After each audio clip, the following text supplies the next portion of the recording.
welcome to Everyone Racers, a show designed for the world of low-dollar racing and oddball car culture. It doesn't matter what kind of Lemon Champ or Lucky Track Dog league you run. SCCA or NASA, we don't discriminate. as long as you drive it hard and built it yourself. Join us each week for tech discussion, Tips, tricks, as well as news and notes from the world of amateur endurance racing. whether it's on the spot. hella sweet, Or we're lucky enough, and Chrissy, Chrissy, I give you just the tip. we're sure you'll giggle a little. and learn even less. Everyone report to the paddock. This is Chris. This is Chrissy. I'm Tim. And I'm Mental, and the band is back together! Yay! It took us a while. It's been too long. Yeah, right? Well, this is episode 426. That's right. It's a 426 Hemi episode. The roar. Got a hammy? It got a Hemi in it. The roar of the 426 Hemi first echoed across American racetracks in the mid-1960s when Chrysler engineers unleashed what would become one of the most feared engines in motorsports. They originally developed it as a pure racing power plant, and the 426 quickly dominated NASCAR. Its hemispherical combustion chambers, thus the name, giving it the airflow advantage that left rivals scrambling. Drivers could feel the engine's brute strength as it powered stock cars down the high-banked ovals of Daytona and Talladega, reshaping the competitive landscape and forcing rule changes designed to keep the racing field from becoming a Hemi-only show. Soon after its racing success, the 426 found its way into street-legal muscle cars, and a new legend was born. Cars equipped with this massive engine, which was often called the elephant motor for its size and weight, became the instant kings of the drag strip, routinely setting quarter-mile times that defined the peak of the muscle car era. Even today, decades later, the number 426 still carries a sense of reverence among enthusiasts. It represents not just cubic inches, but a moment in automotive history when engineering ambition collided with racing glory to create an icon whose reputation still rumbles like the exhaust note of a Hemi at full throttle. Though the original 426 Hemi was discontinued in 1971, its legacy continues in modern Mopar performance culture. Mopar. That was full of so much information. Thank you. That was dope. Well done. Yes. Thank you, Hemisphere.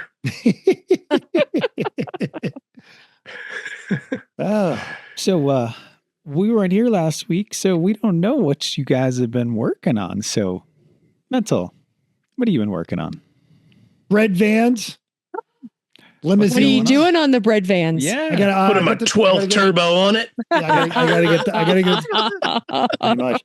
You I gotta get get really the- good at it. Yeah, the turbo on there, and then shake it down and see if it starts spewing oil, and then figure out how it's going to get to Colorado. I feel like I heard that exact About story. seven You did. times. Okay. Okay, just checking. Yeah. Wait, what episode is this? This Which one? turbo actually went together. It's Oh. So there's no like send it back for yet another part.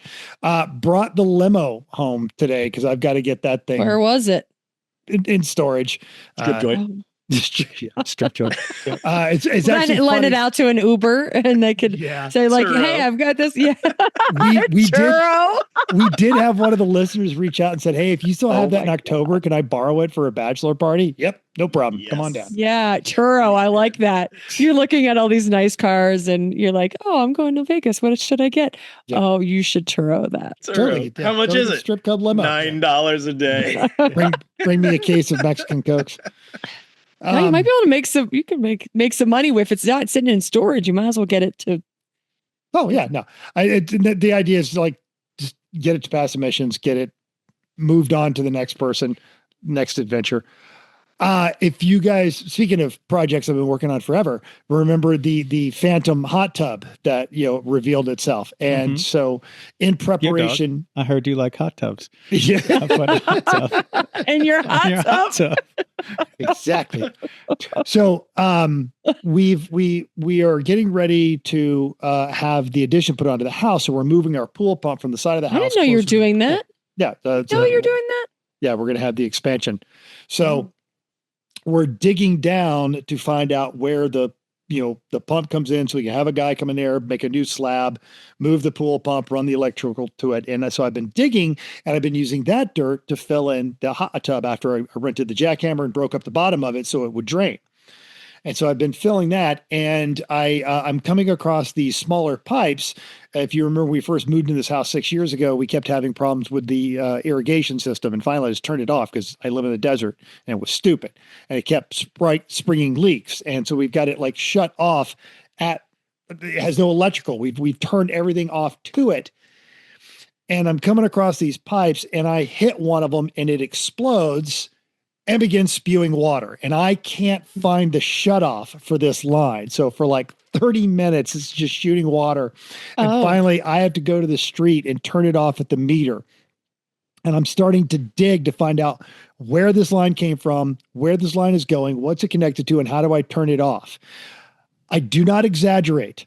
I dug up 450 feet of PVC randomly placed in spots in my yard. Some of it, like it was terminated, and at both ends, I don't know where it went. I don't know where, but it's out. It runs down the side of the pool. And then finally I'm like, all right, well, I need water. So I go to Home Depot and I just cap this one line, and I've got to trace it.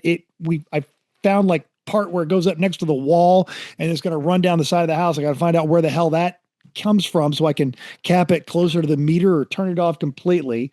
But that was my entire Saturday, was just digging and digging and digging and digging. As soon as we're done here, I have to go get like all 400 feet of that and throw the PVC on the street for the bulk trash day tomorrow. That was my just nightmare of a Saturday. Sounds great. Oh no. Pretty much. Won't ever not be funny. I know. I said that today. You like that on the text today? Yeah. Just said that. Anyway, Tim, what do you got going on? I also in the past, I had bulk trash day, so I threw away all kinds of stuff, which was great. There was boxes of solstice things, which was fantastic. But I am getting ready for Sonoma. So we've got a race coming up quickly. 2 weeks. Yeah. So I drove to Cotati, which is a super cute town just south of Santa Rosa in the Sonoma County area. If you're in that area, check it out.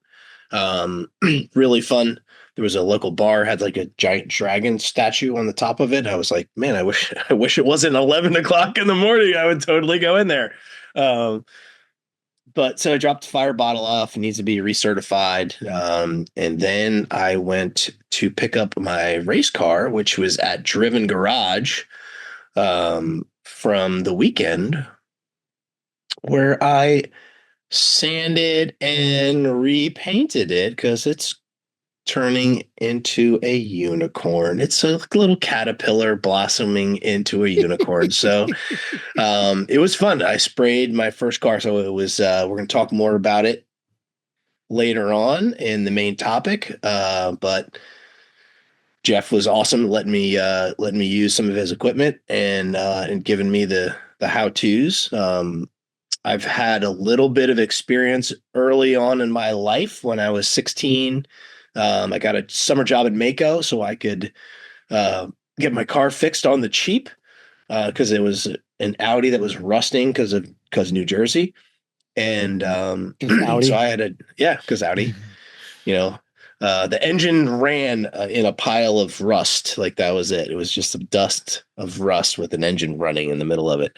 So it was cool to go and do that. So talk more about that in a minute. Stay tuned. Okay, we will. It's a good thing that we're not going any further. Yeah. Chrissy, what are you working on? All right. So before we were gone last week, I got a new helmet. my new helmet finally got here. It took them a while, but it is great and it's exciting. And I was gonna get it at it's a black helmet, whatever. It fits really nicely and it needs some comms and it'll be great. So I'm very excited. Yes, go ahead. Can I make a helmet comment in Sure. general? Yes. Lemons announced that you can still use 2015 helmets for the season, Yes. except at New Jersey. I saw that. So heads yes, up to our listeners. Because Jersey. Yeah, I think. Mhm. Pretty much. police are going to come in because they're jerks. Yep. Yep. But I hate my old. I'm not racing in Jersey anyway, and I hate my old helmet, so it doesn't really matter. So I'm gonna use my new helmet because that's what I'm excited to use. So it'll be great. It's a nice bell. Yeah, it'll be good. We went on a beach vacation. So we were in Mexico last week. I think you mentioned that. So we went away and had a nice time. It was a little windy a couple days, but actually got a room that we've already been in before, and yeah, had a lot of good food. Took some naps. It was lovely. Came back. My leg is now better, so we went skiing, which was great. So have a little, hesitation when you have something that happens pretty bad. I'm, go a little slower and kind of working back up, but it seems to be pretty good, which is great. So which means I managed to do my own PT, which is fun, because sometimes that works and sometimes it doesn't, but it did. And this weekend we worked on our chicken coop. So we had a little bit of extra time after skiing and it was a pretty nice day. So we decided to put some siding on and got some roofing and we're getting there. So decided to play with wood on Sunday. Do you guys got is there like a whole kind of regionalized do this to keep the coyotes and foxes out? I have some ideas of how I think this is a good idea. We are going to, so the coop I think is going to be pretty secure, and then we will have a covered, fully enclosed run that we will put just chicken wire, poultry wire all the way around it, so they can't get underneath, Including underneath. Yeah, well, we'll go around it, but that's way they can't just there's even if trying to dig down is very difficult because where we put the coop, there's a lot of rocks, so it's really going to be hard to be able to get the depth that we need. So wrapping it is actually a great idea if you have a chicken coop. It came to me as a suggestion, and I think it's a good one. So, yeah, plenty of actually our good neighbors right down the hill had 6 chickens, and they got eaten in one fell swoop. So, yeah, so we know that there's guys around. We've seen Bob the bobcat, and there's probably mountain lions. Though we saw a bunny, so we're not really sure who's. We've seen a fox up the street. So, whatever. I feel like the fox, maybe the bobcat, the chicken wire, mountain lion. Yeah. Whatever. Yeah, well, we're gonna True. try. If I want it, it's mine. We're gonna try. So let's hope. Bears don't really go for chickens, which is Yeah. nice. Bears go for your trash. Yeah, and the bird feed. Yes, which is why that's hung up on an elaborate string contraption between 2 trees with a pulley system and a cleat to keep it away from the bears. Yeah. Yes. So no car work here, but Chris has plenty of car work. I did some car work. I actually worked on the Lotus one night. I actually took the night off from other things and worked on the Lotus. It was great. I got the nose all apart, timing belt off, which that whole front end of the motor has to come off because it's leaking oil just profusely from everything there because the seals were all dried out because it hasn't run in 20 years. I don't trust the timing belt, therefore. So that all came off. When I slapped this thing together to get it running enough to get here, it's when I found that the cams were totally mistimed. I had to replace the cam gears anyway. I found in a box a set of flying me out adjustable cam gears. I put those on before I got here. Well, I was in a hurry. I didn't take any time to do any checking on them. They weren't really tight. So over the course of the car running to get here, one of the bolts in one of them completely loosened up. And so when it was running, the cam gear was twisting inside the outer part of the cam gear, just slapping back and forth inside the thing. So it was making a horrendous noise. But that's what the noise was. It's just slapping back and forth in the cam gear. So I have now disassembled the cam gear and cleaned all the threads and the bolts, and I was missing a couple nuts. I got those at the store the other day. So I just need to clean it up a little bit more, and I can reassemble with some Loctite, and I can have cam gears that are on and work. So there's no permanent damage done. That's fine. So yes, but the whole cooling system's got to be refreshed because all the hoses are just rock hard, and yeah. But I'm same reason for the timing belt and all the other seal failures. Yeah. Yeah. So we're doing all those first, and then I'll do the front of the car, and like there's a lot of wiring has to be done. There's so many finishing details you have to do in a car that was running, but it just wasn't built to a standard that I appreciate. So. Also, we just wanted to like stay running and stay to have brakes and stuff. Like, yeah, it had brakes when we got in it, and then the lines rubbed, and then they don't have brakes. So it'd be great to like keep. There's no good stops on the pedals. Obviously the rear brake line is smushed because the diff kept hitting it because the diff design in this was poor. So I have to recreate a diff design, run new brake lines. Yeah. Anyway, plenty of work to do. All the things. Yep. And then. Did I even mention on the show that we bought a Range Rover? I think you did. You did. You did. Yeah. Yeah. Mental wasn't there. It was at Mental. It was one of the days we were. Yeah. The thing happened, and I didn't expect it to happen. Yeah, I saw that on the Slack. I didn't think I heard it in the episode. Yeah, I accidentally bought a Range Rover. You weren't going to tell anybody, and then we spilled what we bought. Yeah. Accidentally. So it was in Seattle. I didn't have a chance. There was no way we were going to be able to go get it with our schedule. So I back up in case you missed that episode.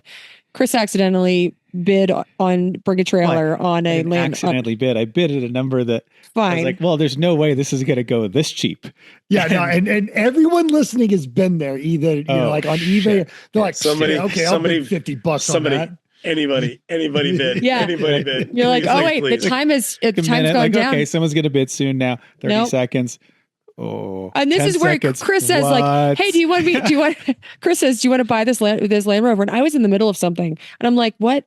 For what? You're like, yeah, sure, what? Looks nice. I'm like, is it not? I was like, is it too nice? Because that's what it kind of looked like. But I wasn't paying any attention. And then he was like, well, we just bought this Land Rover. And I was like, oh, okay.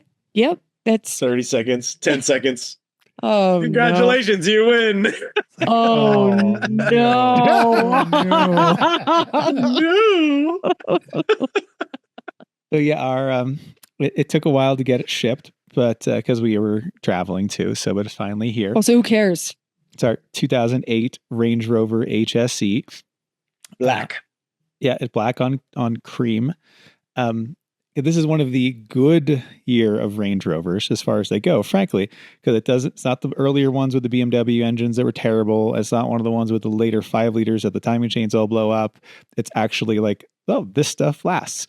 And this one's been well maintained. It's got a giant folder of service records in the glove box. And the Carfax has a bunch of dealer servicing for the first half of its life. What's the mileage? 164,000. Okay. It started its life in Marin County and stayed there for a while, and then worked its way to Seattle, and then to Colorado for a little while, then back to Seattle, now back to Colorado. So there's no rust, of course, and it's clean and nice and been well maintained. So anyway, it's here, and it drives really well, frankly, for an 18-year-old 164,000 mile Range Rover. It's quiet, it's smooth. It's like when I heard it start up on the car carrier after sitting for a while, it no clackety clacks, just smooth running. It's ride is great. And so tonight I unloaded the 5 extra wheels and tires that it came with, which are 21-inch Land Rover wheels with snow tires. Put those in the shed. It came with a giant Yakima roof box and roof rails. Okay, great. Got those. And a bunch of other spare parts. After I did that, I said, well, I'm just going to go drive through this big ditch over here onto the road out of the yard because 3 locking I have a diffs. Range Rover. Yeah. This only does not. They never had 3 locking diffs in these. They only had a rear and a center, and this one doesn't even have the rear. But the way the traction control works is it'll put a wheel up in the air, and the traction control will just break that wheel and hold it, and you just keep going. Otherwise, it kind of fakes it. So whatever. I drove through this ditch. The car was like, what? You wouldn't even spill your tea. Seriously, you wouldn't even spill your tea driving all axles all crust up in this ditch.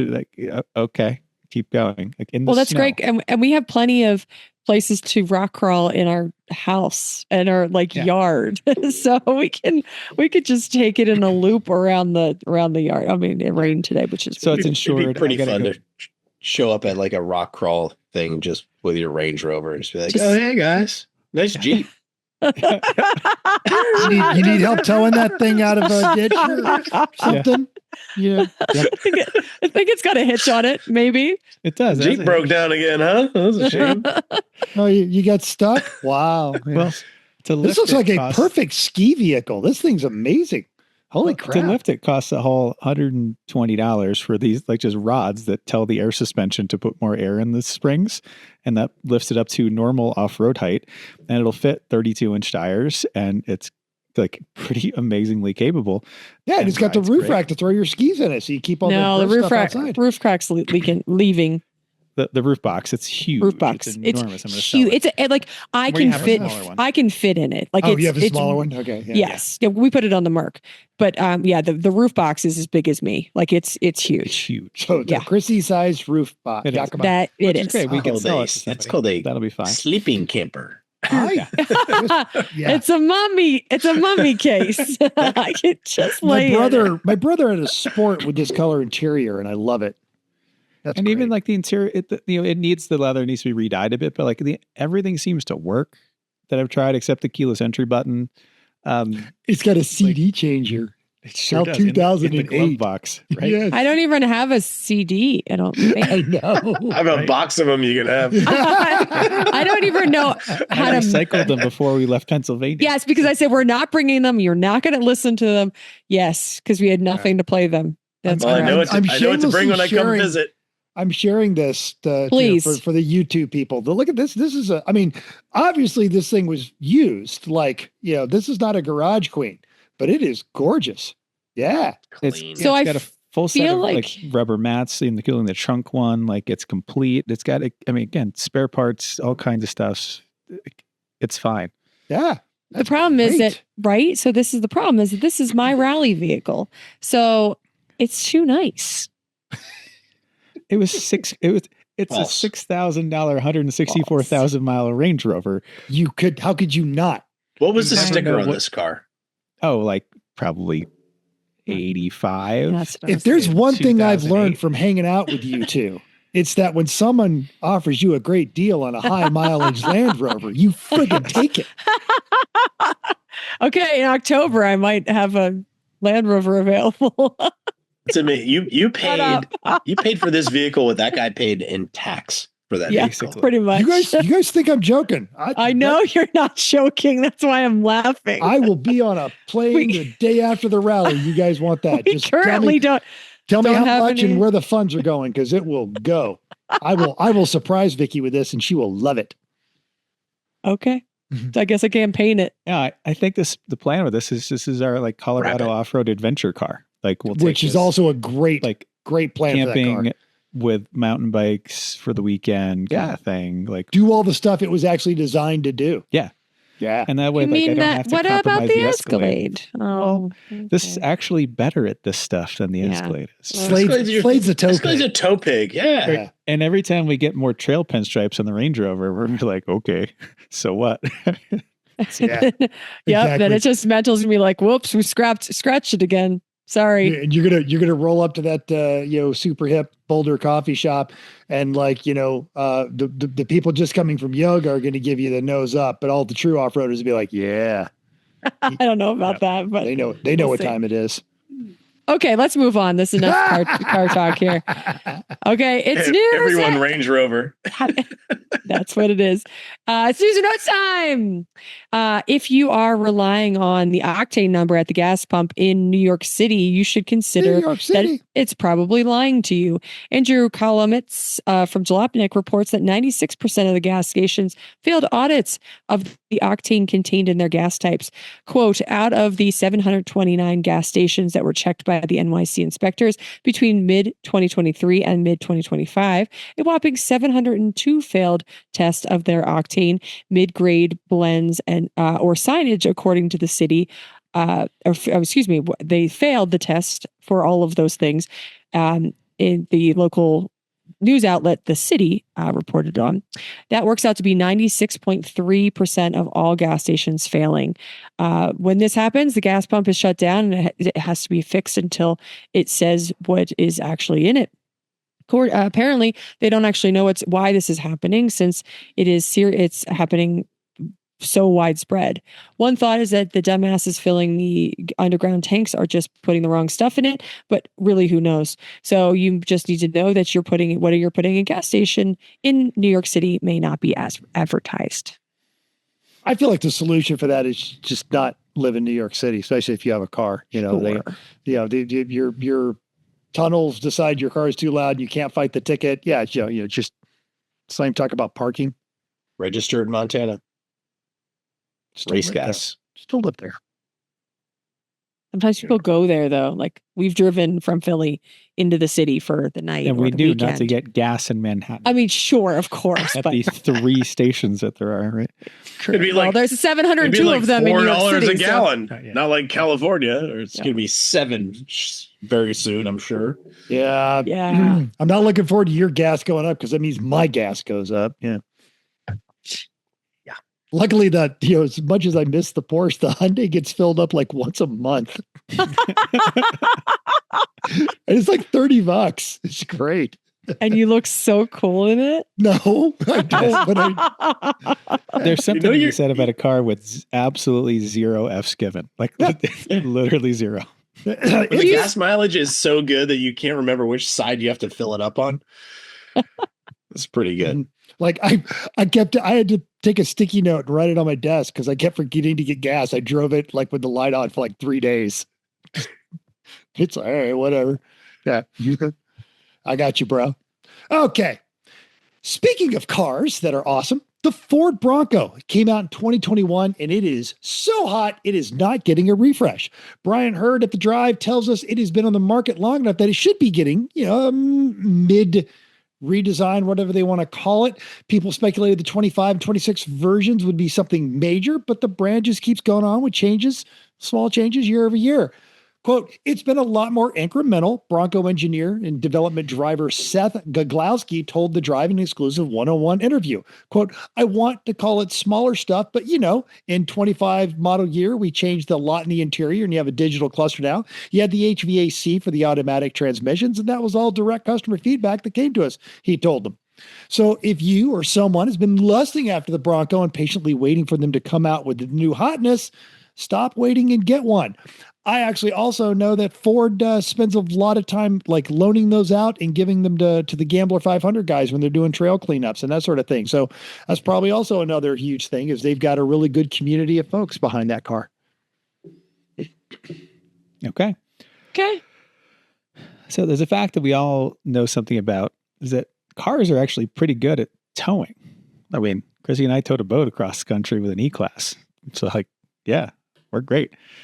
Nick Dementia from Jalopnik confirms this. Funny enough, he starts his article with, well, you may not be towing many boats around, most people. His point is if you get the right hitch and actually do some maths, you can probably figure out how much your car or minivan can actually pull. You'll likely need to start with a hitch and figure out how it attaches to your car, figure out how much you can tow and with or without trailer brakes. Obviously, most trucks and some large SUVs are made to tow, so they're better at it. But if you're finding you need a small trailer for brush or borrowing your neighbors to get it done, consider the vehicles in your stable and see what might actually be capable. Yeah. And when I looked at the E-Class, I'm like, well, hang on. If you just look at this, it is a 4,500 pound all-wheel drive with like 380 foot-pounds of torque, massive brakes, and a stiff suspension. Where's the problem? Weird. Well, I've noticed if I've had to look that up, there's websites that are from Europe and Australia that'll give you the tow ratings of cars that in America, we don't tow. You have to have an F-250 in a case of diabetes to tow in America. But yeah, everyone else. Mm-hmm. Yeah. Part of it is in Europe, they're pretty good about, well, we're just going to go slowly while we're towing this, horse trailer with a Kia Rio. But here, if you can't tow 85 down the highway, then you're Native American. We also knew that we were taking mostly highways, so towing a boat, a full car, some cats, we're just probably be okay. Yeah, did great. Car's a champ. Yep, pretty much.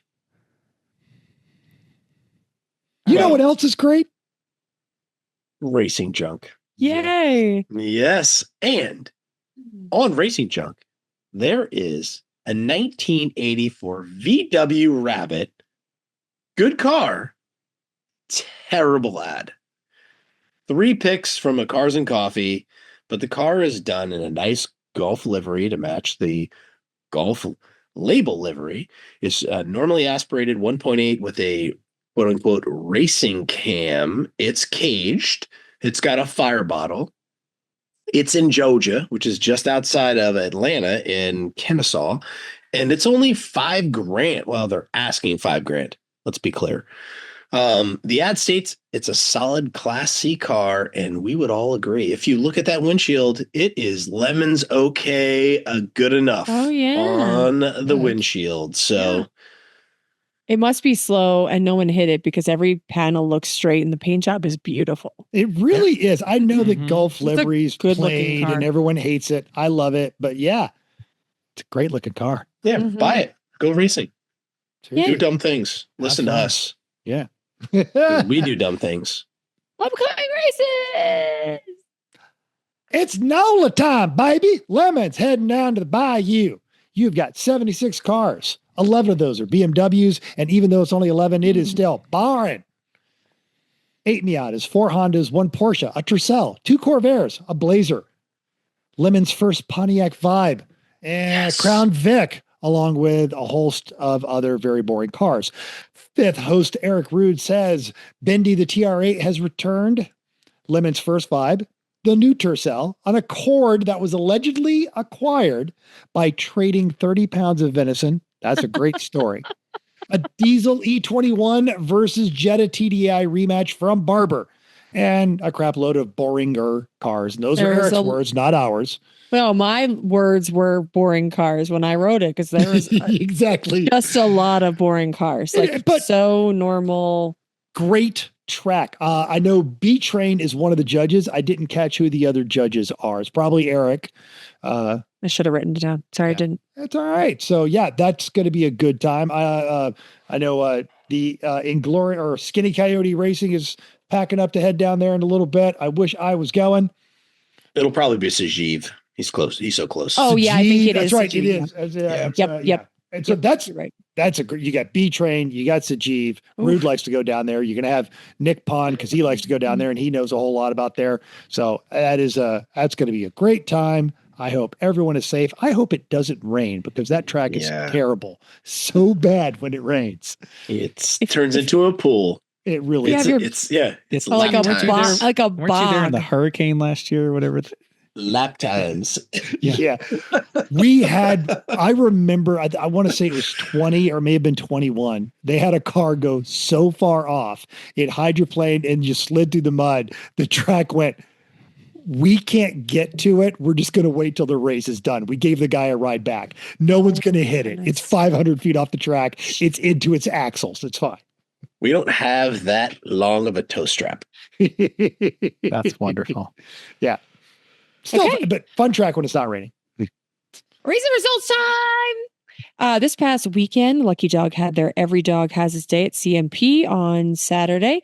Buzz Viking took overall NA by 13 seconds over DVM. B went to Raceworks over Mashed Potatoes, and C was LMS 2 laps over HMP. Which is just stop naming your race team's initials. That's so lame. Yeah, like what? What is? Are these Mashed even words? Potatoes is a brilliant team name. It's fine. And the rest of them are what? Lame. Right? I mean, come on, at least get a good name like Matt Connolly Motorsports. Matt Connolly Motorsports. I paid a consultant thousands of dollars to come up Yeah. with that name. Not initials. It's a name. Yeah. What is LMS 2? Okay. Oh, LMS 2 laps over HPT. What does that even mean? Anyway, Sunday average Joe's took A and overall a lap over Battle Ready. B saw Mashed Potatoes, a bridesmaid again, but this time went to Bandicoot by 2 laps. And C went to right foot less than 2 seconds ahead of Run Forest Run. That was a lot. It's a lot. Throughout. Well, Champ Car, it's much easier. They were at G2 Motorsports Park in Texas for the February 28th to March 1st, the Lone Star Showdown. It was an 8 and a 7 hour enduro where 25% of the field was an EC. I'm just wondering if that's because they What? just didn't want to do the points. They're like, oh, I'm just not going to add it all together. I'm not adding it up. We're just here to race. Let's go have some fun. It's fine. Saturday, A and overall went to Black Flag Sarcoma, just under a lap over the race right team, and B was low on power. C went to Lemons Veterans Party Girl, which was a mere seconds over Race RX. The Sunday race, A and B was a repeat of Saturday. So good job, Sarcoma, and low on power. And C was Race RX. They got it back. Sorry, Party Girl. Okay. Listener feedback time. Hey, if you guys didn't see this, Lemons had one of their mini poll results out there. And boom, there you have it. The most notorious Lemons paddock parties. Yeah, that's right. So true. I didn't even see this. Me either. Where did this even come from? I didn't see the video, but they do the video where they get people to take the poll results on that one. But I didn't even see the poll. Like, did you see the poll? No, I just saw the results. I was Me like, too. wait a minute. Wait, I opened Facebook Tim, you're on like, a beach. I'm on 3 of those teams. I won. Tim just won. Seriously? But I was like, yeah. Well, we were sitting on a beach bed in Mexico, and I opened my Facebook, and I was like, wait, what? And I showed Chris, and we're like, Nick Pond's like best parties, and 3 p.m. won by. I was like, I don't even what. Well, From? my response was, well, duh. That's the right answer. But I was just like, I didn't even know there was a poll. I just want to make sure I didn't miss a poll. But if none of y'all know where the poll was, that's what an honor then. If 62% of, there only might have been respondents. 10 Yeah. there might have been 10 people that responded and half of them are a team, but whatever. Okay. I'm sorry. I didn't mean to interrupt. Well, and that's what I was going to say. So the results about paddock parties, 3 Pedal Mafia, 62%. Naturally, your host, everyone you see on the screen or hearing right now, we are part of 3 of those 5 teams that are in the top 5. And we have, well, actually, I don't know if you guys ever partied with Dirty Mike and the boys, but yeah. We have not, no. Some of us have partied with all 5 of them. And I remember stumbling over into NSF's paddocks on Sunday morning and like, green flag's gone. Like, the races started 30 minutes and they're all shuffling around like, shh, quiet. My head hurts. My head hurts. So that's what happened. That's like our paddock, actually. Why are we throwing bread at each other? Yeah. Ready? And then Ricky Bean commented, said, if you go back far enough, Speedy Cop had raves in a bowling alley. And Ricky, I am sure of that. You know why? Because we were there. All right. And I even posted as a reply, we were there when Speedy Cop hired the main rapper Spose to come and perform. That's a throwback. That is I linked the video. Wow. Yes. Yeah. Yeah. Or yes, we were there when Speedy Cop we were racing for more interesting, more fun parties and cars. Yes. Oh, Charlie Putt said, well, having little basis for comparison because all of the paddock parties that I've ever been to have been hosted by 3 p.m. And I can say they definitely don't suck. Doug Kirchberg said, no more moonshine for you guys. So he was around for... That was a throwback. Yeah. He was around for moonshine Doug passed days. out in the back of the boat because of moonshine. He also fell asleep in our RV when it was locked. And then he was the only one in it. He was the only one in it. And so we had to try to get him so he would open the door so we could get in on RV. And it wasn't that he locked it because it was, I think the lock was like broken. And so it was basically that he just happened to be. So throwback to Doug. That was good. And and Nick Pellegrini from Backdraft Brigade Bar said, no honorable mention for us. Well, no, you do one race a year, dude. Like, but you know what? How many more races? I thought about that. Kill it. This is your honorable mention. Absolutely. We tell everyone, go to Button Willow just to hang out with the Backdraft Brigade. Just to go and hang out with those guys. Seriously. You're not wrong. You're not wrong. No. They make the butt worth it. They need a Yeah. decade of history to qualify for the landslide win. And- Give them time because I many- think they've got the legs to do I a think decade. I think the many races in many places is what helps Yeah. because we know people. There's more different people that go from New Hampshire to Summit to we've been to CMP Road like America. we've been to like all up and down the East Coast. So and we bring the party no matter where we go. So I feel like more places and more which is how parties. the second place team also Right? Mhm. Yes. Oh, so Elvis Rodriguez said rigged. Kevin Beckwith said congrats. And Wally, whatever. He said 40% cold and 8% party. Kid deserves to be on this list. Shout out to Robin. Shout out, Robin. Shout out.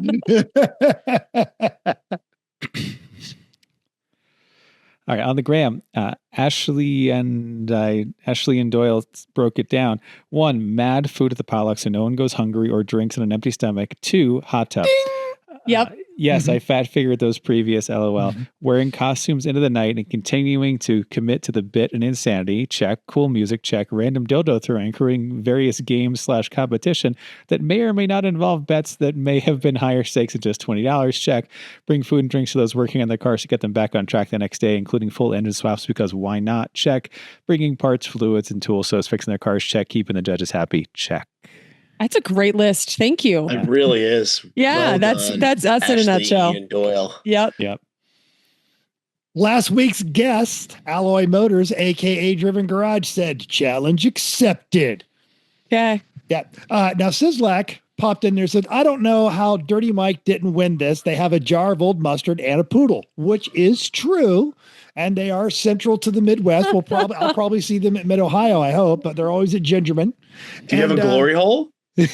Yeah. Hear me out. That's all I'm saying. Don't leave. Where are you going? And completely independent of all this, our buddies over at Battlescar Motorsport have been tagging us in their live reels, so we love being a part of their efforts. So thank you very much, Battlescarred. Good luck. Fantastic. Yeah, that was fun. Thank you for who voted for us on some random poll that we didn't know existed. So I guess if I had known, I would have voted for myself. Voted for ourselves. Right? I didn't know there was. Yeah. And I would have pimped it to say, like, we could have pimped it to say vote because we would have just been fighting over who The gets last time votes. there was a popularity contest like We this. won. that was the boat one. Do you remember? Do you guys remember that? It was like 2012. Eric Rude did it when he was running the Rusty Hub as like just a fun side project because he hated his day job. So he put up this March Madness, basically 11 teams. Yes, he put up the poll. He put up these polls, and we rigged it. And we fought over that. Like it was supposed to be picking up certain IP addresses. Jeff Wakeman went into every one of his IT rooms and did multiple, like you could vote multiple times a day. So he would just line them all up and then vote each day. Did he have his students also doing that as well? I think so. So then all of a sudden we were like really Bruce close. was having like his coworkers and and then we started not winning. Do it. And this is before we really knew Eric, or like most people knew Eric. And I was like, Mr. Rude, this is rigged. We should be winning because I know that we had this many votes. We're cheating. Like, So We know how hard we're cheating. You have no idea. You have no idea how hard we're cheating right he's now. like, I'm never doing this again. So we broke this contest. And we're like, as long as we win, that's all that matters. So the gang we ruins won. the gang ruins the national championship. That's There in it is. 2012, a long time ago, 10 years before we actually won the championship. So anyway, long story. Sorry. Okay, let's talk about it. I can't wait to hear about your experience. Let's go.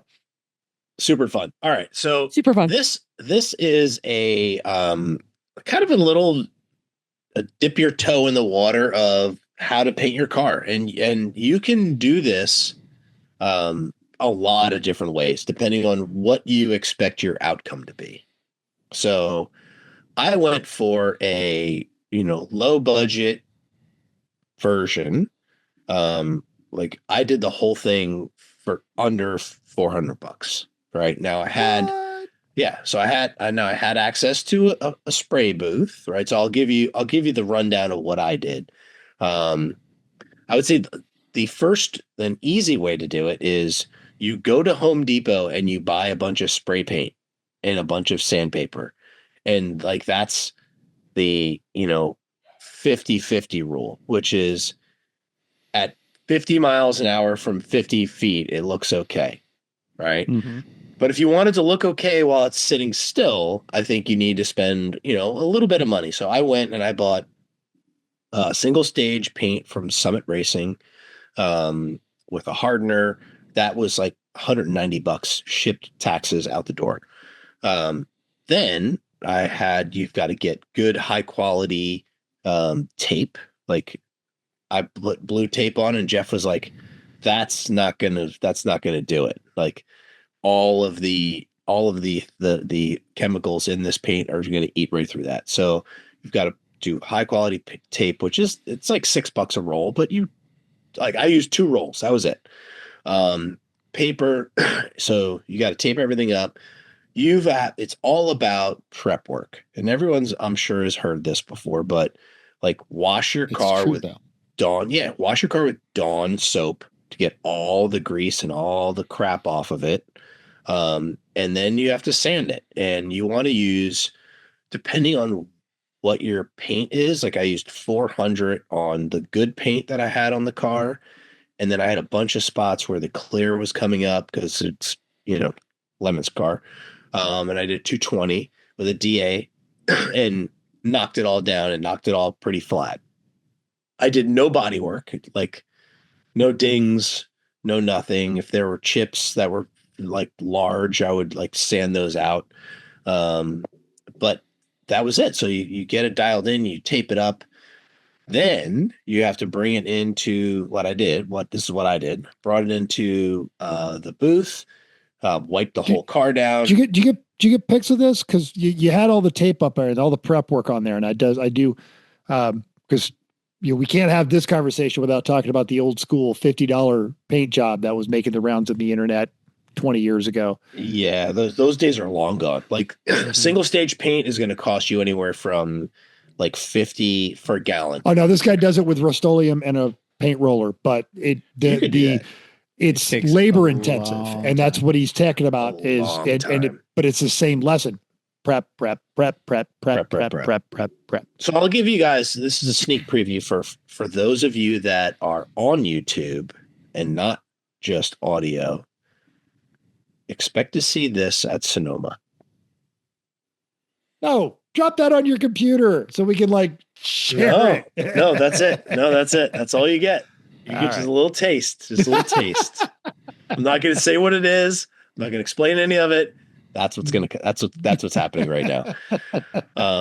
So in order to do that, you've got to see a little more color to it, Tim. Like I think I'm hoping there's some accessories, perhaps. Oh, there will be accessories. So I'll give you maybe this. Okay, good. Because that was just maybe this. There we go. Yeah, a couple things. There's a couple things. Good. There are things. We'll talk about that in the Sonoma wrap up. But I've got a plan. But as far as the painting goes, right? Like if you are doing a $70,000 paint job, there's a lot. I mean, there's tens and tens of hours involved in sanding, wet sanding in between coats. Like once you get done with all the different stuff, it's, then cutting and polishing and all the things. I did none of that. What I did is I prepped it in advance. I sprayed so the single stage paint you mix up one container that goes on top of the gun, and we dust the whole car. So we use that one container to dust the whole car. And then we let it sit for 20 minutes. Then we went and mixed another batch up, sprayed half the car, used all of that paint, sprayed the other half of the car, waited 20 minutes. We did that one more time, waited a half an hour, and then sprayed clear with a bunch of pearl powder in it to give it a little bit of glow. And that was it. Like if you want a really good paint job, like after you do primer and then you wet sand the whole car, then you clean the whole car, and then you spray your first coat of base, and then you wet sand the whole car. Like it's hours and hours and hours and a lot of cleaning. But it's what are you really trying to get? So I went for something that was like, this is good enough. While it's sitting still from 10 feet, no one's gonna really know. So that's what I want to do. And there's different ways to do it. And what I want to like talk about today is know your options, right? Know what you want to be able to do, and what you have the budget for, both time and money, right? Because both of those are different, right? You could have a lot of time, but not a lot of money, and you could have a pretty good product, or you could have a lot of money, but not a lot of time, and you could have a great product. So The age-old equation. Do I have more time or money for this? yes, which is my biggest resource. So the way I want to kind of tackle it is, what are the things that are required for a low budget kind of DIY? I'm not sending it off to somebody, preparing and painting your car in your garage or in your yard, like in your domicile. Um, so we've got what the time requirements are, like what the budget costs are, and like how do you set up a spot if you're going to do it in your garage? Like where do I want to paint my junk? So if you want to do it in your garage, you can either hang sheets of plastic down, or you can make a frame out of like PVC or wood or however you want to do that. You could do it outside if you're on a super, super budget, right? And just set up like some fake walls and some windbreaks to try to keep the wind from blowing dust and pollen and all the other crap into your paint. You could get a carport, or if you have one, or a pop-up tent, put sides on it and do it inside of that. You can get inflatable paint booths. Actually on the cheap. Like I found one on Facebook Marketplace. for Yes. $300. And this has got like two blowers on it, right? So one to blow and inflate the structure, and then another one that it works as the filtration system, right? So it's blowing air through a filter, and then you've got another filter on the other side. So because like the paint fumes are legit, right? Like you need to have a plan on how to get rid of all of the overspray from your deal. You can also just rent a commercial booth. There are people and places that will rent you a booth by the hour. It's usually somewhere, depending on where you are in the world, 75 to $300 an hour. And you're going to spend a couple $100 on materials if you're trying to set up your own paint booth. And you're not going to have the ventilation. You're not going to have, like, lighting is challenging when you're setting up your own situation. So there are different options on how and where you're going to do that. But first and foremost, wherever you're going to do it, like clear the space and clean it, like hose it down, power wash it if you can. You want to get dust, contamination. You want to get as much of that out of there as possible. So sweep, wet mop the floor, power wash it if you can. And then right before you paint, you want to kind of lightly mist the whole floor with water. That's going to keep dust down, and it's also going to help with something that a lot of people don't think about, which is static. Like you're going to be rubbing your car with a tack cloth or with different things. There is static electricity that's going to attract dust particles to your paint. So those are things that you're going to want to do. If you want to do your own, you're going to need a couple of rolls of like 3 to 4 millimeter plastic sheeting, clear, don't do black, heavy duty tape, painter's tape. You're going to want to, if when you hang these things, you're going to want to overlap the seams by at least a foot, tape them nice and tight, leave a big flap for yourself to get in and out. And that's going to take you a couple hours to just build that. All right. But super important when you do this, you need to get clean filtered air into the booth and exiting the booth. So something you could use are your standard like furnace filters, or if you have your HVAC filters you put in your house, you can like cardboard or scrap wood, those frame them into the area with tape. You want the openings low on one end of the booth, like the back wall is really good. And then you want the clean air to be pulled in while trapping the dust before it gets into the booth. And then go through the filter, through the fan, inside the booth. And then on the other side, you want to have the filter and then another fan pulling the air out. You need to have more air going in and trying to force the air out. So if you have this like a little bubble that you're going to make, you want the walls to be pushed out a little bit. You don't want the sheets to be like sucked in, if that makes sense. So box fans are really good. Inline duct fans are really good. Chrissy, I have a very important safety warning for my safety girl. Yes. You I was wanna talk hoping you about would. that. Oh, you do it. No, it's red, Red is Chris, but Well, that's that's all fine right. too. but Well. it's red because it's important. Safety warning. Never use a non-explosion proof fan inside the booth with flammable fumes. Keep the fan outside the plastic wall with only filtered air passing to it. This prevents sparks from contacting paint vapors. Great. So They are- that cheap $12 box fan you got at Walmart. One that's Can broken, ignite.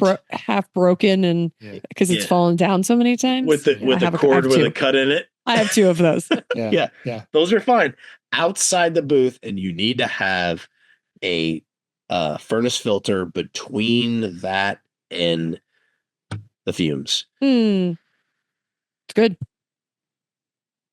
All right. So we talked about pressurizing the booth, lighting. I got to say this, lighting is really, really important. One thing that I did not expect when I was painting the car, I painted it white, is it's when you're laying the paint down, right? You're basically putting down a wet path, and you need to like touch the bottom or top of that wet path with the next pass of the gun.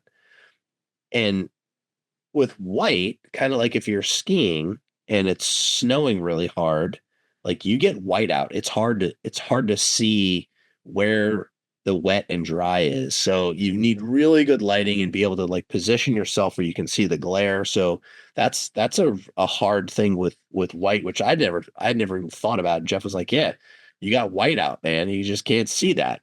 Like black's super easy. Some of the other colors are easier. White's one of the hardest ones. So lights are really important. If you're doing a garage deal, try to get yourself set up with some good lights. Tape the lights outside the plastic to avoid the fumes, which is good. And then how are you going to manage the paint itself, right? We are in very different places in the country, and depending on when you're trying to do this, like the temperature and the humidity level is legit. Like, don't try to spray a car under 60 degrees. Like, definitely not under like 50, because it will never ever cure. Like, it'll just be goop on your car. And the humidity, when it's super dry, it's really, really difficult. If it's super humid out, like if it's raining out, unless you have a dehumidifier in there, don't do it. If it's super dry, like under 40%, like you need to put a humidifier in the garage, not in the booth, but in the garage, and try to get that up, because it affects how the paint cures. And you should keep it inside overnight, or at least covered, because if any condensation collects on it overnight afterwards when it's not fully cured, ruins the finish. Ask Big me, trouble. I know. Yes, big trouble. One thing that was, and I learned this from somebody else not too long ago, which was just the ground area. Like, static is a big deal. Jeff, when we went to paint it, he was like, all right, first thing first, get this thing up in the air. So like jack the car up, put it on jack stands. And not only is it really good to help with the static electricity, but also makes it easier to paint, right? So it's kind of a kill two birds with one stone. you want to like wipe the car down with an anti-static cleaner. If you're using a tack cloth, like that can create some static, so be careful of that. If you're in your garage, sometimes what people will do is they'll actually connect a cable to the car and then connect it to a ground strap outside into earth. So like literally ground the car.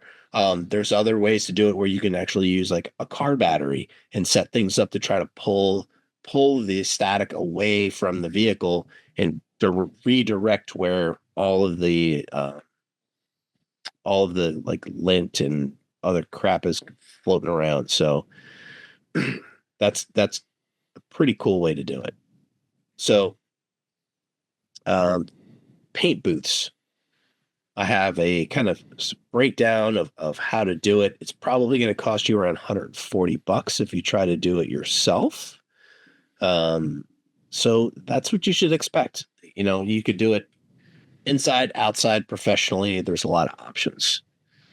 And then step-by-step prep. You guys, what have you guys done when you've prepped cars before? Have you prepped cars before? Yeah. Well, we've prepped cars and a boat, and it's so much work. It's so much sanding. So much work. Well, first off, take off everything you could possibly take off. That's number one. It's so like much easier. car parts is what you're saying. Yeah. Like Yes. take the headlights off, take the window trim off, take the tail lights out, take the, any trim you can remove it. Any part you can remove that you don't have to tape around, remove it. It's going to be a better quality work. And frankly, not that much more work than a careful tape job around all of those things. Just take all the trim off. If it's anything you don't want painted, take it off. Then it's so much cleaning, sanding, repeat, clean, sand, repeat, clean, sand, repeat, clean, sand, repeat. So wash it, wipe it down with acetone, sand it again with a finer grade till there's no shine left anywhere. Wipe it down again with acetone, tack cloth it probably twice. Yeah. Yes. Because you'll wipe it down and then you'll be like, well, there's a shiny spot that I couldn't see because it was covered in dust. And then you got to hit that. And that's wipe not it down even again. Not even counting any repairs you're making. Repairs will have to be before that. So any low spots you want to fill, any metalwork you want to do, that's entirely different than what we're talking about. That's before it ever gets close to the paint booth. Yeah. Yeah. Yeah. So, I did not prime my car because I had primer and another base coat on it. But if you are doing extensive body work on a car, or if you're looking for a really good finish, like you're going to want to prime it, right? And well, the original paint is a great primer if you're going to paint over it, but odds are going to be making some kind of repairs to it that are going to need to have a primer coat before you put the finish coat over it. correct. And you want at least 2 coats, preferably 3 coats of primer, and let it fully cure.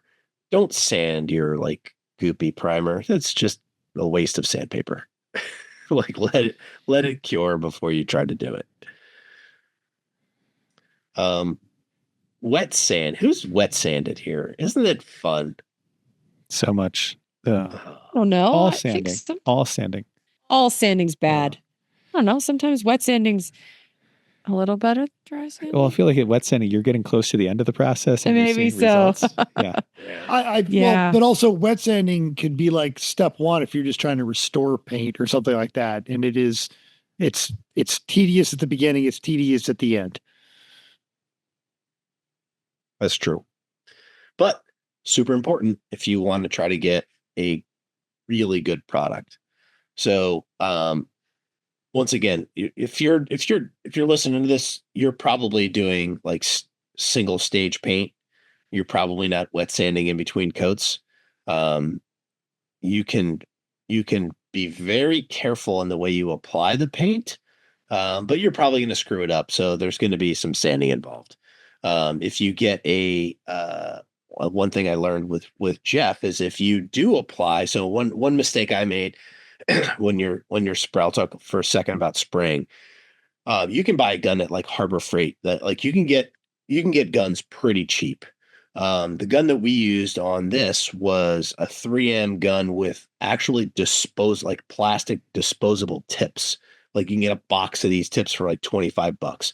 So I did not use high quality stuff. We did on the clear, but that's because we were spitting pearl through it and we wanted to make sure that the pearl didn't clog up in the tip. But you can do it with a $100 gun and be way ahead of the game. But the distance of the tip of the gun to your material, to your car, is super important. And then the speed that you're going is super important, right? The further away, if you're too far away, you'll get just like overspray. You won't get good material laid down. If you're too close, you'll get runs. If you go too slow, you'll get runs. So you've got to kind of get that figured out, and set it up and go. So I was too far away when I first started painting. Jeff painted the driver's side. I painted the passenger side. And I was too far away and he's like, no, closer and slower. Yeah, you can totally tell.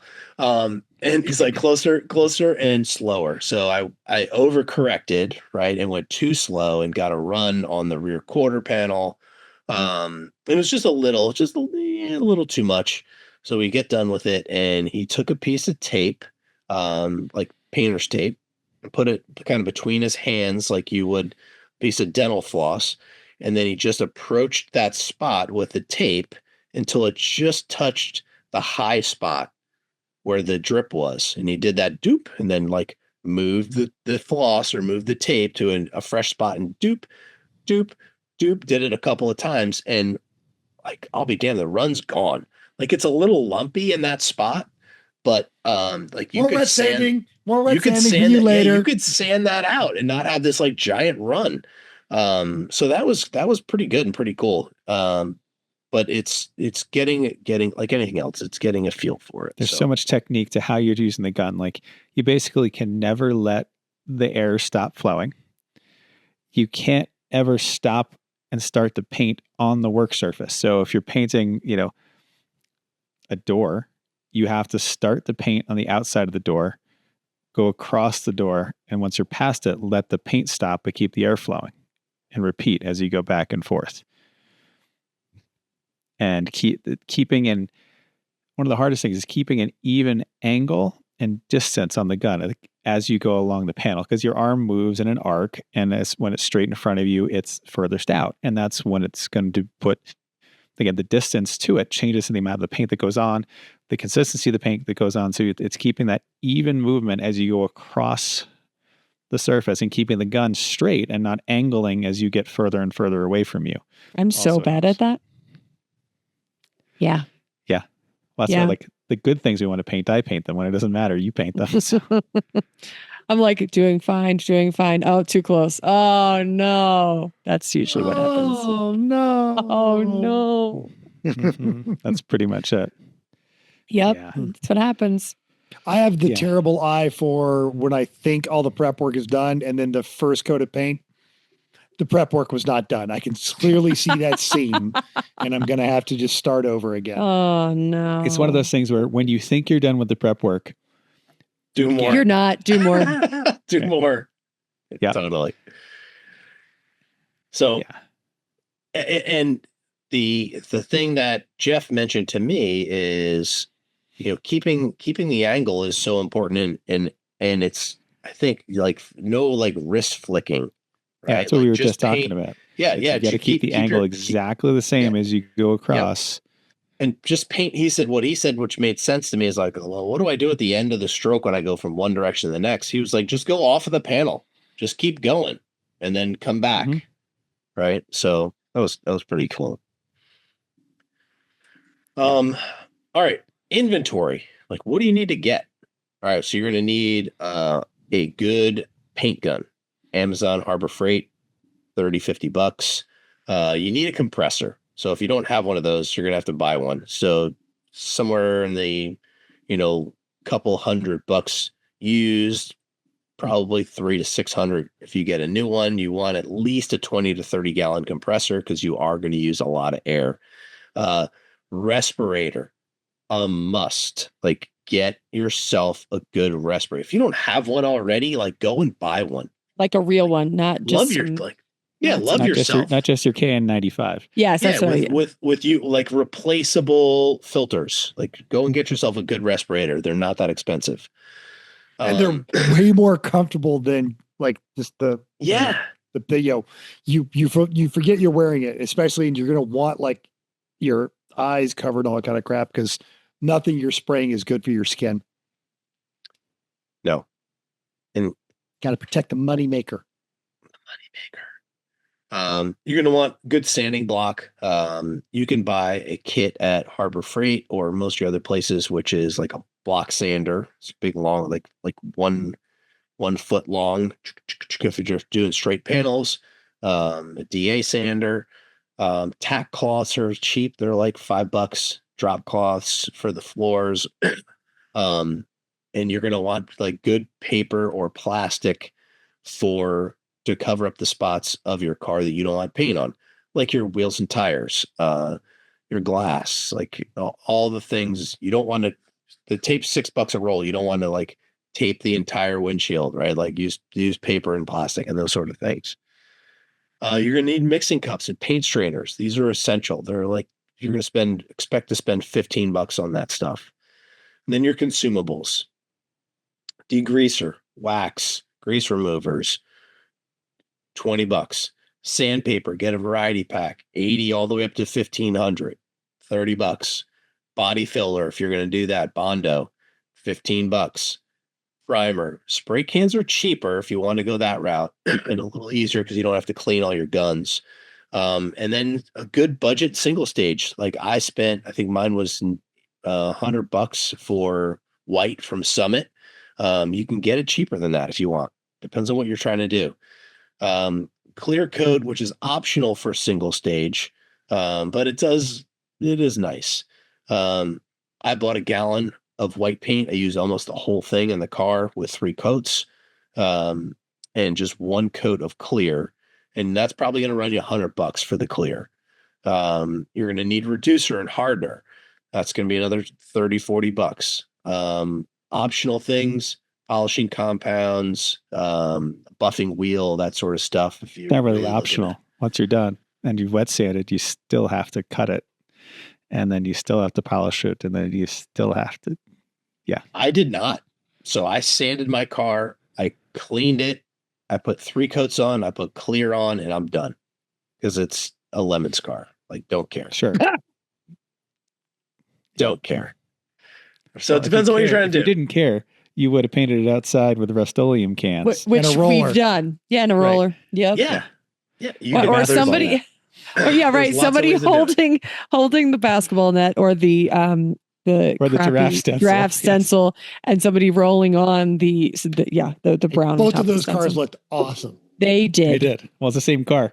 Just Both. Sorry, both of those paint jobs were renditions great. Yeah. looked good. Yes. Yeah. Okay. There's a lot of ways to do it. Like I did this whole thing. Now I had Jeff's equipment, right? I had his gun and his boot. Well, and I think you did it for this is- $260. Yeah, this isn't mockery. You had a coach. You had a guy that, and we talked to him last week. He just gets this stuff and he's I've walking been doing it you for through 40 years. Yeah. Yeah.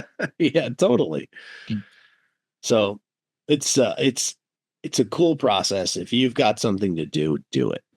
You could do it with spray cans. It's still going to cost you a couple $100. Like it's not. And probably more sadness, actually. Yes. Your finger's gonna. Well, I guess you get the little. So I spray buy the bag tray. little- Yeah, but even then, like so you got to get those little handles that. Yeah, but even that then, attach to and- them. and then your they hand is fill up and coated they- in paint. Yeah. Yeah, So the handles work great. they do. Especially if you're doing a lot, they do work great. So do it. I mean, I saw one team, they themed their whole car in colored duct tape. Oh yeah, with the OK Speed, we used to do that, and then we were dumb enough that we would swap themes on Saturday night with more duct tape. Those were the days. It's totally fun. Yeah. It's totally fun. So time estimates, if you really want to like do this, do a decent job, like it's 2 hours of cleaning, it's 6 to 12 hours of sanding, it's 2 to 6 hours of body filler, 2 hours to mask it up, primer, let it dry. It's 2 hours and then wait a day, wet sand the primer, 2 hours, paint the base coat, then clear coat, and then cure it, final polish. Like it's 25 to 40 hours over 3 to 5 days and then a week of curing. And it's like there's a reason why it costs $70,000 for a really nice paint job. It's hard. Don't be fooled by all those shows you see on the Motor Trend channel where the guy just pops in there and does this award-winning paint job. You're looking at 30 years of experience with that, and he spent 3 days. Yeah, it's crazy, but it is doable. But the upside is you end up with something that you did yourself, and it's cool, and no one else has one. Yeah. It's fun. It is. Yes. It is fun. And you've learned a thing. When your car gets damaged, you know how to repaint the fender that you have to put on. Sure. All I know is use a simple, not a color, not a custom mixed color, so that when you can paint the replacement parts. You mean don't do like a pearl clear coat over the top of it? Yeah, exactly. For when you need to replace that fender. All I know is that first thing that's going to happen when we all show up on Friday at Sonoma, they'll be like, and you motherfuckers like puts a donut on this car, $300. Just put it in the pot, right? Just put it in there. And you can do that like the Barbie vet, and we all took great care. And how many donuts did the Barbie vet end up with? Matt got one Friday on test day. $600 paint job. Test day's got a giant donut on the side of the door. Like, what is Maybe going you need on? to question your drivers.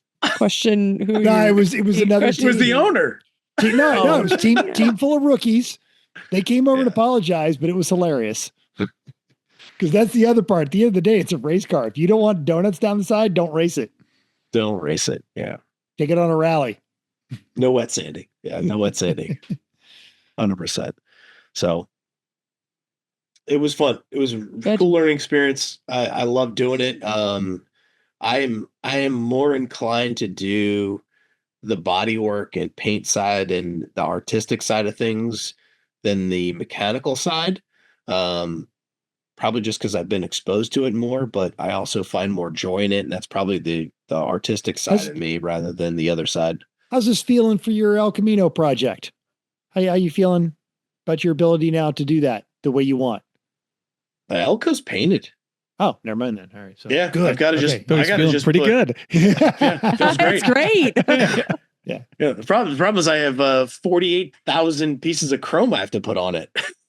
Because it was just painted. Right. You got to polish it too. All right. It's all stainless, so it's all got to get polished.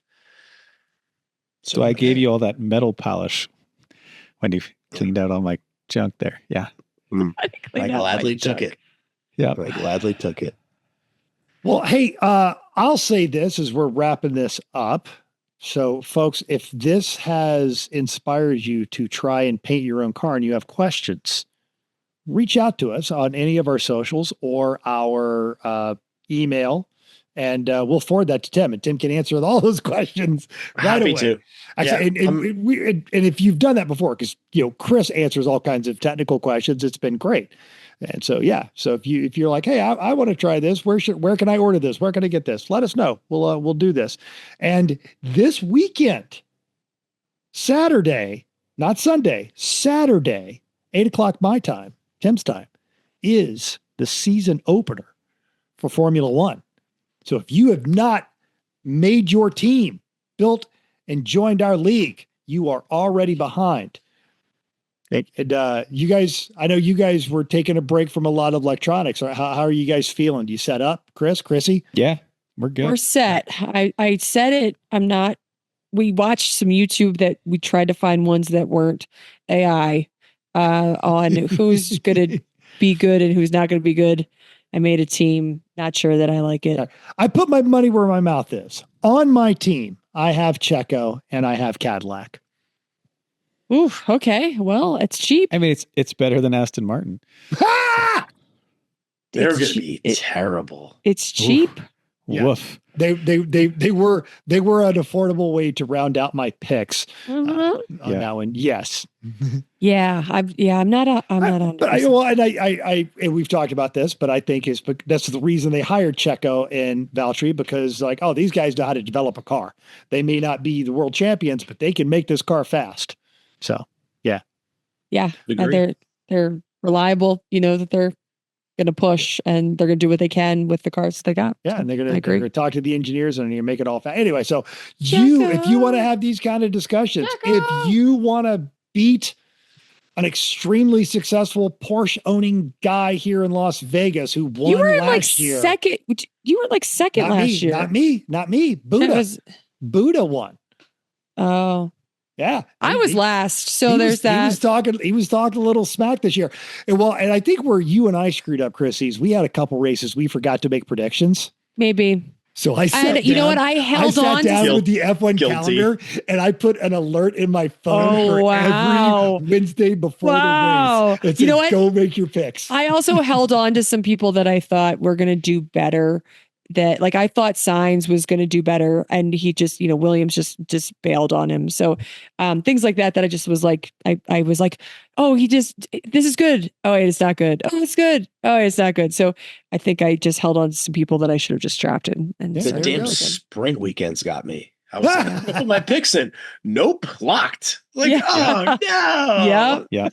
No, fortunately, our Agreed. lives kind of revolve around just like because we don't have television, we just only watch F1. So I'm like, okay, great. So Thursday night, we know when the race is going to come on because we have something to watch. Just So remember to do it. That's the Yeah. problem. I'm You know what? planning on- I'll do that in the morning after I think about it a little more. No, I didn't do that. All right. I do we will. have- I'm we have- planning on being down at the Circa, which is my favorite sports book to watch, the Big Five story, and it'll be great because it'll be March Madness, and then it'll stop being March Madness. It'll be all Formula One.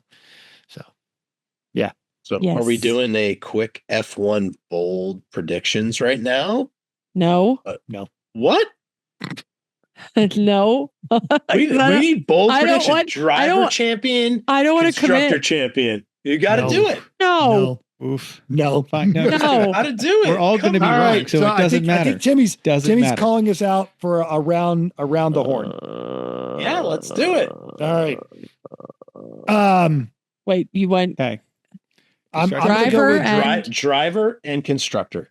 Who's it And, gonna be? let's add one additional Why? surprising thing. Why? Are you writing them down so we know who is Yeah, stupid? I'm typing it in right now. Okay. What's your additional thing, Chris? Still figuring that out. Oh, okay. Constructors, it's like anything you say, like just some random prediction, like rando. Oh, thing. all right. Just one bold That's it. prediction. Yeah, Okay. just one rando thing. All right, constructors championship, Mercedes AMG. Yeah. Driver is harder, and I'm gonna say Lando again. Oh. And I think he's got the monkey off his back, He does. and he's gonna. Mm. And he drive just more. got He married. gets in his head though. No, he Yeah. didn't. That was Leclerc. Oh, no, sorry. Yeah, it was Duh. the Montaguan. I think Lando's got the monkey off his back, and he's not going to be in his head as much, and he's going to be all right. Yep. All right. I'll give you I that think one. Their car is going to be good still. Yep. And bold prediction: Hulkenberg is going to get points again this year, Ooh. or like a podium. Sorry, podium this year. Oh, Wow. Podium. Right? That's I big. that I would be told you. be Oh. like twice as many as he had in his entire Bold career. prediction. And we All right. also just Bold started prediction. watching Drive to Survive, so Okay. we just got to the one that we All right. called. I think Audi's got their act together a little bit, and I'm might- gonna- a weird race. He might have a chance. Yeah, I'm gonna cheat. Not really cheat. I agree. I think Mercedes has got manufacturer because Red Bull's got a new engine. Ferrari's gonna Ferrari, and while McLaren has their feces co-located, they didn't do a whole lot of different stuff on their car. Mercedes, they always do. They have always been very good about making the right improvements on the car, and I think they've got a Except decent last team. time, but Yep. So, and then, man, drivers, that's a hard one. It is.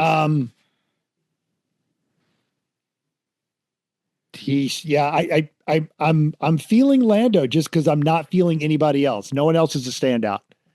But so I don't copy him. I'll say Verstappen. Let's just say Verstappen will figure out those Ford engines and he'll do it. So change that to Verstappen. Bold prediction. My bold prediction is you will see a Cadillac on the podium before the end of the year. Odium? Cadillac will out a podium before the end of the year. Those two guys, just they're too bold good predictions. These are not things like, oh yeah, that'll happen. It's like this is a bold prediction. They're too good at giving the engineers feedback. That whole team is already set up to do nothing but learn, so they're not blinded by chasing something. And I think they're smart enough to pull it off. Timmy is saying McLaren because in his house, if you don't bleed orange, you have to sleep outside. Yeah, you can't come here. So I'm going to say McLaren because they are also running the Mercedes engine, and they have chosen to run the newest version of the Mercedes engine, which, as of a week ago, Mercedes was like, "No, we're just the only ones that are going to do it," and McLaren were like, "Nope, we're going to take that one too," and everyone else is having the pre-version. So I think they're going to be competitive. They've got two great drivers, whereas Mercedes, their drivers are good, but they've had their problems in the past. And what season passed? I mean, the number two at Mercedes. Come on, All right, and I'm going to go with somebody that is. This season is really going to be interesting because there are so many new things that have to happen in the cockpit, like spooling up turbos, managing battery, there are. When do I drop the wings? When do I not? When do I? Yeah. And there are two people in the paddock that I think manage all of the other things the best while still performing really well, and that is Fernando Alonso and Max Verstappen. They have a huge bandwidth to be able to do a lot of things at the same time. So I think Verstappen is going to go out and continue to get points pretty regularly. I don't know if the car's good enough to really compete, but I think just the start. Wasn't good enough last year, and look what happened. Yeah. So I'm gonna pick him as my choice for driver championship. And then my bold prediction. You ready for this? Yeah. Lance Stroll is out at the end of the year. Oh, yeah. I mean, I'd be very happy if that happened. Then we won't have to listen to his little time about how every talks his little caterpillar eyebrows, and that just talks like he's. I'm Lance Stroll. No, he talks like this. Sorry. No. All right, next easily enough. Yeah, there you go. That's better. All right, And if you Chrissy. Okay. punch somebody in your. I'm going to go Mercedes. I'm going to We're a go Mercedes podcast. I'm going to go George. Ooh. It's not a bad call. I think he's got the chops. I do too, and I think he is willing to step up and teach Kimmy, like we were just watching last year, and thinking about how this year is going to go, and I think he is ready to step up and take it. So if the car is good enough, I think he's gonna. I think he's got a head on his shoulders that he can take it. My bold is that Verstappen does so poorly that he leaves F1.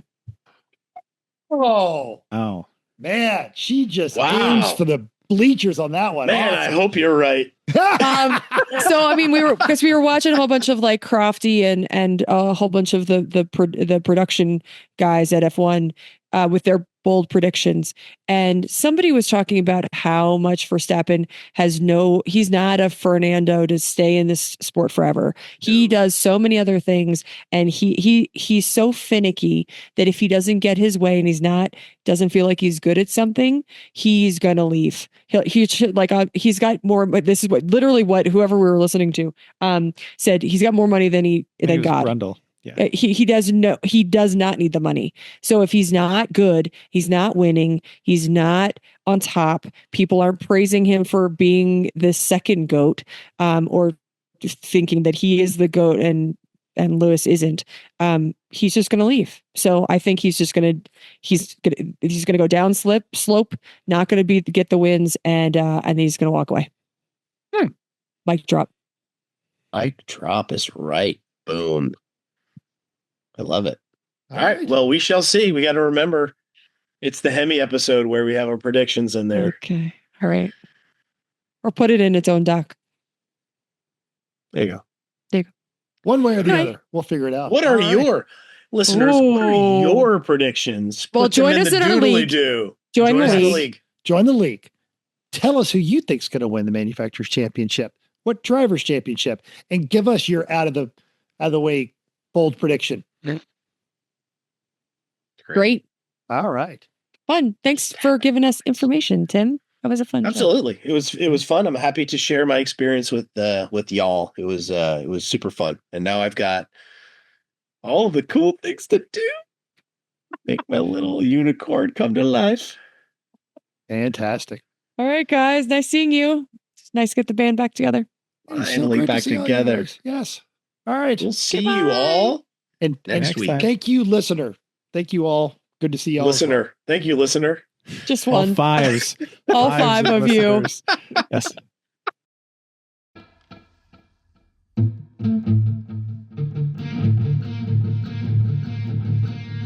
Thanks for downloading us.